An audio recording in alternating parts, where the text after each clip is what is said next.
Because then in the meantime, you have Christian Cage, who's running around with a contract, right, with the AEW version of Money in the Bank, which I really don't like. I do not like it. I don't even like Money in the Bank in WWE. There's no reason why I would like this. Like, I probably don't like it more in AEW because, first of all, it's a gimmick that I don't like. And second of all, it's something that WWE does. It's another WWE-ism that they brought in. Oh, but Warren, they do it in New Japan as well. Yeah, well, New Japan started doing it because WWE was doing it. Because the briefcase thing in New Japan, you know, the fighting for the Wrestle Kingdom contract, that's also fairly recent in history there. Like, I just want new ideas. I just want fresh things. You know what I mean? Like, you don't have to be WWE light. Like, they even do that in TNT. Like, everyone does it. That's the argument also. Oh, everyone does it, Warren. Okay, all the more reason to not do it and come up with something different. Why does the Casino Gauntlet match work? Why does it work? Because it's different. Because no one else does it. Because it connects and it's special, and now it's become something that you immediately attribute to AEW. And anyone else who tries to do something similar, they'll go, and I'll point it out. I'll be the same way. I'll be like, well, this is just a copy of that. That's what we want. That's what you should want. I'd say stuff that is different. Just fresh, new ideas.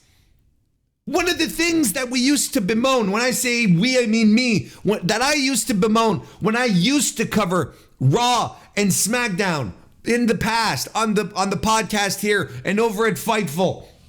The thing we bemoan the most about the creative is, you know, it's all the same people who have been in charge of pro wrestling for the past 2-3 decades who are still in positions of power today and making the decisions and making creative decisions. That's why there's no new ideas. So when AEW starts up, I'm like, finally, we've got some new voices in the room. We've got some fresh takes. We've got some new vision. And then what happens? What does AEW do? They go and they hire all of these people who used to work for WWE, who used to work under Vince, who had this mentality of, well, this is what wrestling is today, and brought in all of the tropes that existed there and are now permeated throughout AEW.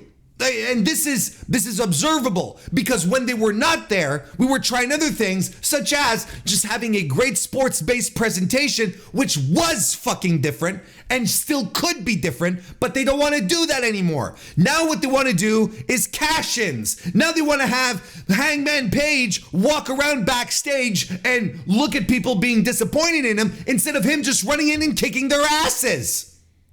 They want to do championship celebrations where Kazuchika Okada shows up to hit on Mercedes Moné. This is what they want to do now because they have all of the old ways of doing things. Why aren't we challenging ourselves into trying new things in pro wrestling? Why aren't we challenging ourselves to do something fresh, something we've never seen before? Instead of doing angles with cars, why don't we do anything else? What? This was a company that Tony Khan at first said not all of the action would happen inside the ring, nothing backstage. Oh boy, we are a long way from that. This is also a company where Tony Khan, when it started, said, I'm not going to have 27 people in the writer's room, wherein he does a press conference and he says exactly that he has 27 people working on creative for him. And what's happened to it then? What has happened? This is what happens. You have all of these things that stop making sense, that didn't make sense because Vince's attitude was like, well, if I don't remember what happened last week, no one else is going to remember, right? So that was his attitude. I'm not saying that's what they're doing, but they probably feel that they can get away with stuff. He says, it doesn't matter. But yes, it does matter. It matters if you want to create continuity, if you want people to get invested in your product. If you don't show that you care about the continuity in your product, people are going to turn off. And AEW overall is pretty good.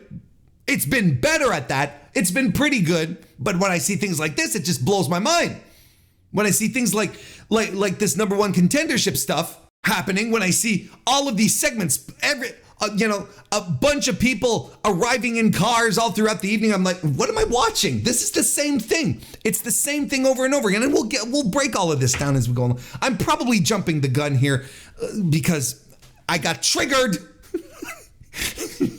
I'm definitely jumping the gun, and there's things that are just spewing out of me, but that don't connect because we haven't actually spoken about them yet. But the Money in the Bank stuff, the cash, didn't we really need that? And I know they used to do that with the big poker chip gimmick. And now it's just, they just have, it's not a briefcase, right? It's like a little metal case within which is the contract, and there's a nice AEW logo on it. Like, that is 100% a WWE thing. Like,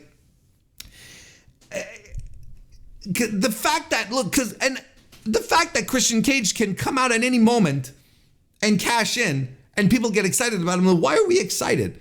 Who cares? And it's not even that good a trope. It's not even that interesting. And I think that it's the kind of thing that devalues your titles. If you have people who can run in and just grab them, win them off of a cash in, I think that ultimately you should be protecting your world title more. And I'll think about this: when Roman had the two belts, right? And they had Money in the Bank running around nonetheless. No one was challenging Roman for that. They were protecting Roman maybe at the same time. Sure, absolutely. But they were challenging for the US title and, whatever the fuck. And it's fine. They weren't challenging for the Undisputed Championship. And they shouldn't. And even here, this year, Damian Priest didn't cash in on the Undisputed title. He cashed it on the consolation prize.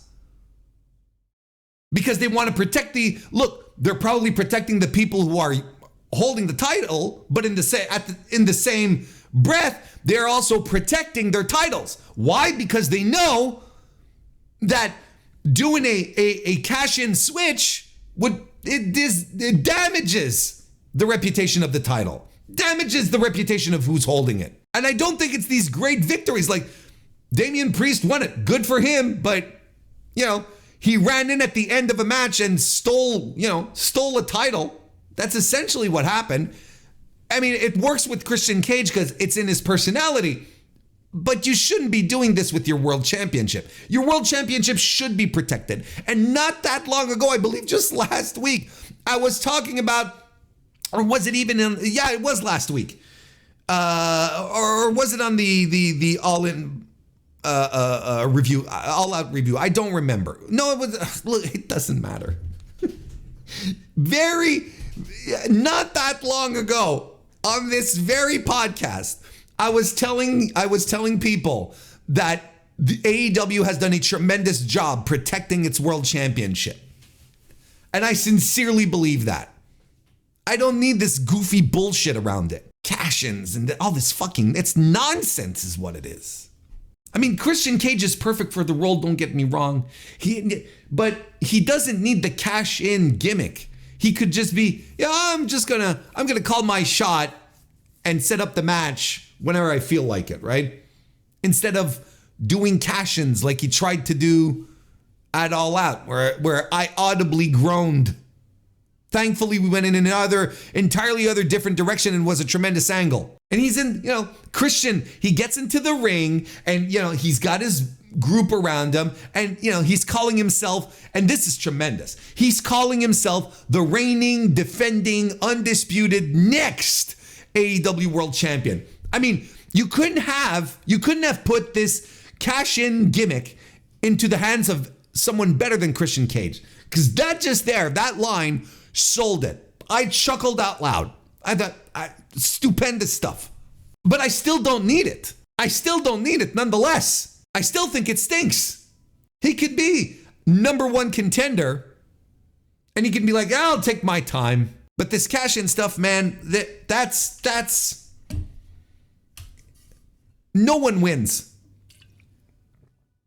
When's the last time there has been a really big elevation? someone coming out of nowhere. Oh, Io Shirai was a star regardless. You know, it's like, when is the last time that it really did serve its purpose to elevate someone? You know,